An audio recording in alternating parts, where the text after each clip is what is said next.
Hello YouTube and welcome to week 10 of the NFL season. Today I'm going to be doing a first look lineup where I go position by position, kind of break down my initial thoughts. I have not looked at any of the salaries of the players or anything like that, and just kind of build a first lineup of the week. And of course these things all change. Like last week I said there was barely any value, and then of course throughout the whole week all this value opens up. So you know that opens a whole lot more up on the slate. So just keep that in mind. It's only Tuesday that I'm recording this, and there's probably going to be some news that breaks that changes everything, as it happens every week. So starting out at the quarterback position at the top, we have Kyler Murray going against Carolina, still banged up. I probably won't be playing him. Josh Allen against the Jets could be a nice little bounce back game here. However, the Jets, however bad they are, they're a little stronger against the pass, and they're much weaker against the run. Okay, Tom Brady at 7,600. I usually don't like paying for like non-mobile quarterbacks, especially being the third most expensive. But this is like the 1 week because Washington's secondary is so bad. And, you know, Tom Brady is coming off that big loss to the Saints, going into the bye week. I could see him just coming out and just throwing this ball like 50 plus times. So I will have probably some Tom Brady stacks this week. Definitely not in cash games though. Herbert going against Minnesota, like we just saw what Lamar did, and Herbert even looked really good against the Eagles, which the Eagles have been pretty stingy against, you know, receivers and quarterbacks for that matter, and Herbert still threw for like 350 yards. So I don't know, I kind of like Herbert in this spot against Minnesota. I could see that game kind of being a shootout like the Ravens-Vikings game was this past week. Rodgers, you know, I'll have a little interest if he comes off of the COVID list. Okay, Dak Prescott at 6,900.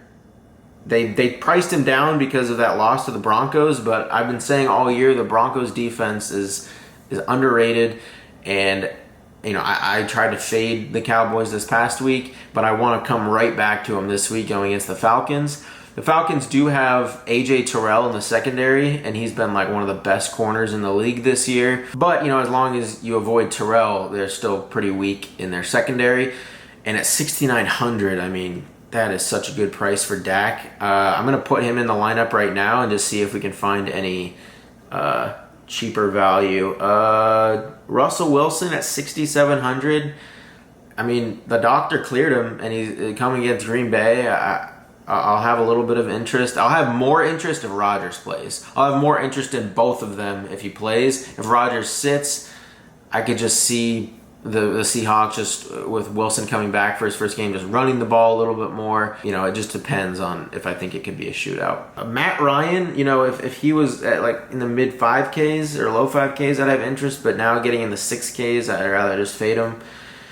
I'll have a little bit of interest in Wentz going against Jacksonville. I mean, even though Josh Allen had a bad game, like we saw Geno Smith have like a career game against this Jacksonville team. I'm definitely going to have some Wentz to Pittman stacks. Taylor Heineke. So like I said, I think that the Bucs, you know, are just going to keep the gas pedal on the entire game. That's going to force Heineke to play catch up and throw the ball a lot as well. I think he's honestly cash game viable as well because he does add some mobility. And that's a really cheap price tag on him. We've seen him close to 6K this season before. I feel like right now Dak and Heineke are your best cash game quarterbacks. Trevor Lawrence, if he didn't have that ankle issue, maybe I'd have a little interest against the Colts, but I just think he probably won't run the ball as much with that ankle. Okay, so if Taysom Hill is announced as the starter, he's your cash game quarterback. It's just a lock and load with how much he would run the ball, and you know he's obviously still the quarterback, so he's going to throw the ball. You just can't fade him at 5,200. Like, he's a complete lock in cash games, and even in tournaments, he'd be really hard to avoid. And you don't have to stack Taysom Hill because of how much he runs the ball and at his cheap price tag. Like, if he rushes for 2 touchdowns, you wouldn't want one of his pass catchers anyway. And then coming down, I don't like anyone else down here. Like, my quarterback pool seems like it's going to be kind of limited. We have Heineke, Wentz, maybe Russ and Rodgers, and then kind of the top heavy, like Dak, Herbert, Brady, maybe a little of Josh Allen. But I don't really like any of the cheap quarterbacks this week at all. So yeah, we'll keep Dak in here for now because we know he'll play, whereas Taysom, we don't know yet. All right, going into the running back position, McCaffrey at 8,400. So with McCaffrey being eased back in, he saw 14 carries and 5 targets. He had almost 20 touches being eased back in, and he didn't play the full allotment of snaps at all. Now, if they give him the full green light, at 8,400, you're playing him in cash games 100%, and then you're just trying to figure out how you can fade him in tournaments, because it's going to be really hard to fade McCaffrey, even in tournaments this week, at that price tag, if he's a full go. He could see 20-plus carries and 10-plus targets. Especially with Sam Darnold being banged up, if PJ Walker plays, I could see them just checking down so much this game. So yeah, you're playing McCaffrey in cash. Let's go through the other running back positions. So Kamara, I probably won't really play, especially if Taysom plays. It takes away so much from Kamara. Is a little bit better to play with Simeon in there because Simeon doesn't run the ball as much. But with Ingram in there now as well, it just Kamara's workload is coming down. Taylor going against Jacksonville. I'm gonna have some Taylor this week. I don't think you can play him in cash games though with McCaffrey, and then I even think Dalvin Cook and Najee Harris below him who have a bigger workload than Taylor does. I'd rather play them over Taylor in cash games, but I will play Taylor in tournaments. I feel like, well, let's see if there's any cheap running back value, because I feel like usually you want one expensive running back and then one cheapie. As the season goes on, it's harder and harder to find value, especially at the running back position, because Draftkings has priced the players so well at this point. And if there's injuries, that changes things, but if there's not really any injuries, then it's really tough to find value this late in the season. Okay, Devin Singletary at 4,700. So if Zach Moss misses, going against the Jets, who we've already said they're one of the worst, if not the worst team against the run in the league. Let's look at Zach Moss. So he's in the concussion protocol, I believe. And if he sits, you're probably playing Singletary in cash games. This past week, he saw 8 targets and he had 6 attempts, but that's with Zach Moss, still being in there. But earlier in the year, we saw him at 14 carries and 7 targets, 13 carries, 9 targets. You're playing Singletary at that price tag if Zach Moss sits. I don't want to make assumptions this early in the week. So let's scroll up here if there's any other value. Edmonds is probably, he's out. So where's James Conner? They probably priced him up. Yeah, they put him all the way at 6,300. And the Panthers have a really good run defense. I don't know though. James Conner though is going to be getting all of the work. What did he have? 21 attempts and 5 targets. That's still really hard to pass up. So James Conner's definitely cash game viable. I guess you can consider Fournette, although Washington is a little more stout, on their D-line, a little bit better against the run, and their weakness is in the secondary. I don't see Tampa Bay their game plan is running it with Fournette. Man, there's not really much value at all. I like some of the players, but their matchups are just bad. Gibson at 5,500, but going against Tampa. Carter going against Buffalo. I really just kind of like these expensive running backs are in such good spots this week. I think you have to get at least one of these expensive running backs in every lineup, every tournament lineup, every cash game lineup. You're playing an expensive or 2 or 3 of these expensive guys. Chubb, I'm not interested in this week. He's going against New England. Bill Belichick usually takes out your biggest strength, and I think they'll just focus on they'll stack the box, try to take Chubb out, and force Baker to pass. Zeke at 7K is in a good spot. The reason why he didn't get there last week, he got banged up and was out of the game for a little while. but this is a really nice bounce back spot. I think you could play both Dak and Zeke in the same lineup. Aaron Jones is in a great spot against Seattle, who has one of the worst rush defenses in the league. It seems like a lot of the cheap running backs are in really bad spots, besides Singletary if Moss is out. And then all the good, like, stud running backs are in amazing spots. So, I don't know. I think in cash games, you might just want to, I'm going to put Najee in here because Najee has the most volume out of pretty much every running back in the entire league. Like, this doesn't even include the game from last night, but 23 attempts, 24, 26, 7 targets, 5 targets. He's getting a floor of like 20 plus attempts and around 5 targets every single game. Going against Detroit, he's in one of the best spots this week, so I'm going to put him in there. Let's go to defense because we always just, in our first look lineup, we always just pay for like the best cheap defense. No.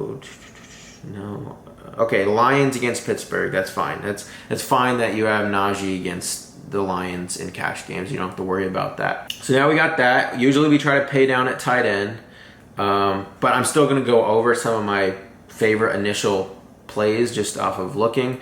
Kyle Pitts going against Dallas is an amazing spot. That's where Dallas is the weakest. Okay, so Noah Fant, if he comes off the COVID list, every single week I say target tight ends against the Eagles. I played a ton of Jared Cook this past week, and Jared Cook still had a pretty solid game. And then, of course, the 2 backup tight ends end up getting touchdowns and not him. It was Darnold, Parham, and then Steven Anderson get touchdowns. But the Eagles are so bad against the tight ends because that's kind of just their defensive scheme. It just gives it up to kind of check downs and to the tight end position. And Noah Fant, who's a very good tight end, I'm going to want to play a lot of him. And if he sits, I'm fine with going right back to Albert O at 3,300. Albert O we played him last week in cash games. He left with a knee injury, but it was fine. At 2.5K, he got you like 7 points, which is all you needed in cash games. He's a freak talent, and I'm fine with playing Albert O if Fant sits, and fine with playing him in cash games too. But it looks like these 3 right here is probably your cash game option. So if Noah Fant plays, then I think you're playing one of Dan Arnold or Tyler Conklin in cash games. Both the Colts and Chargers are not great against the tight end position. Dan Arnold is seeing, at $3,500, we've seen him get 8 targets, 5 targets, 10, and 7. Like, you don't even see receivers get that kind of target volume. He's pretty much just lining up at receiver. So I love Dan Arnold this week.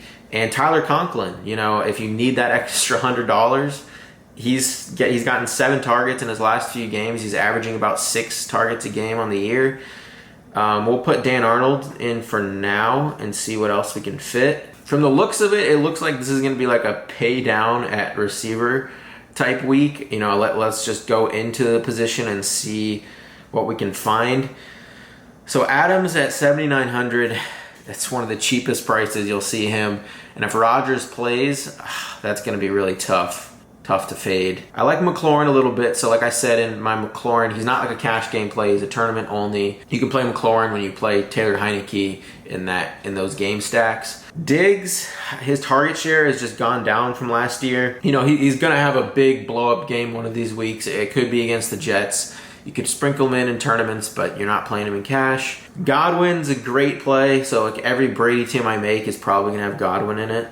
It'll have one of Godwin or Evans because I think Antonio Brown is still in like a walking boot. Maybe they'll sit him one more week. Lamb, I like Lamb. So I think AJ Terrell will probably be on Amari Cooper more outside, and then that'll open up a lot of targets for CeeDee Lamb. Keenan Allen's finally come alive.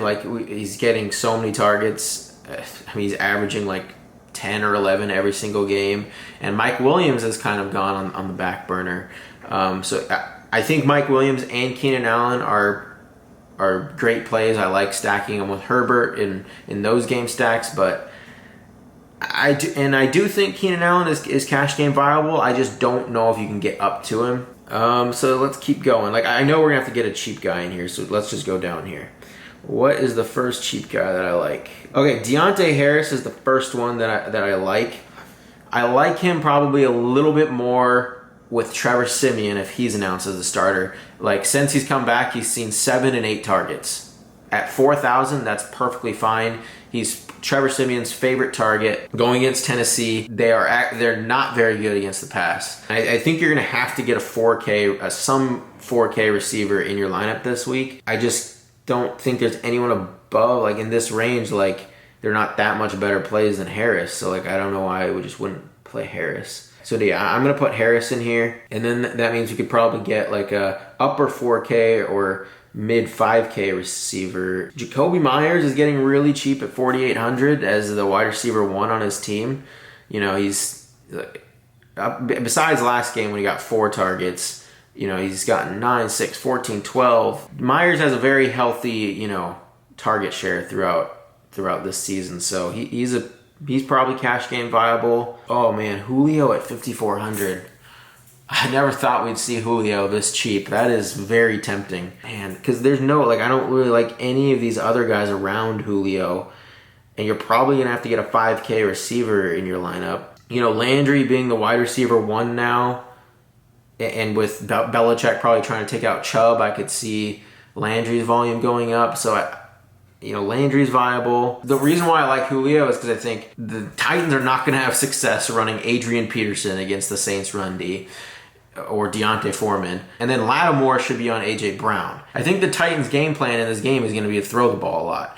And if we see Tannehill throw 35 plus times, I think you're getting like 8 plus, 9 plus targets to Julio. I'm going to put him in the lineup. I think he just has the best matchup on that team this week. So now we get some more money to spend. We have $5,800 left. Yeah, I guess it's kind of good that I'm not really in love with a lot of... Like I like Godwin. I mean, Metcalf and Lockett are good plays with Russ being back. But like I don't like A.J. Brown. I don't like Jefferson. And I don't really like Diggs. Man, I wonder if we might just be able to get a third stud running back. Because I just like Zeke at 7K. Like, let's see what happens if we get Zeke at 7K. That leaves us $4,600 left. So then we have to pay down at a third wide receiver spot. I don't know. Dak Prescott is probably your best option in here. He's still seeing like a lot of red zone targets, and 8 targets, 7 targets, 6. Like that's pretty good for that price. So you could go Zeke and Dak Prescott, or if you want to pay up at one receiver spot, I don't know, Godwin's probably like one of the safest cash game plays. So you go Godwin, and that leaves you $4,500. I'm going to finish this lineup off as if Moss is out with the concussion, and they just let him rest a week and just it's the Jets. They might say, all right, we're going to give Moss, some time off, and Singletary just going to be our back this week. I think you can put Singletary in here. I think you just play Singletary and come down to, if Noah Fant sits, you can go Albert O, or I guess you would just have to come off Godwin and play Keenan Allen, and then you can play Tyler Conklin. So, it just kind of depends on the injury. Like if Noah Fant's out, you can just put Keenan Allen to Godwin, and then if Noah Fant's in, then you can just have Keenan Allen and Conklin. But there'll be more injury news that's going to get released throughout the week, as we all know. But I think this is a pretty solid first look lineup. I think a lot of solid, safe plays in here. I know you might not think like a Deontay Harris is that safe, but at 4K for the target share he has, I think that's pretty safe. You have some studs in here. You have McCaffrey, Najee Harris. You get a super cheap Julio, Keenan Allen's who's safe. If Moss is out, which I think he will be, you get Singletary against the Jets. But that's going to be all for today's video. If you enjoyed it, please leave a like. Please comment and subscribe. It helps out the channel a ton. And I'll see you guys tomorrow for the breakdown of the Thursday night showdown slate. Thank you guys for watching, and I'll see you tomorrow.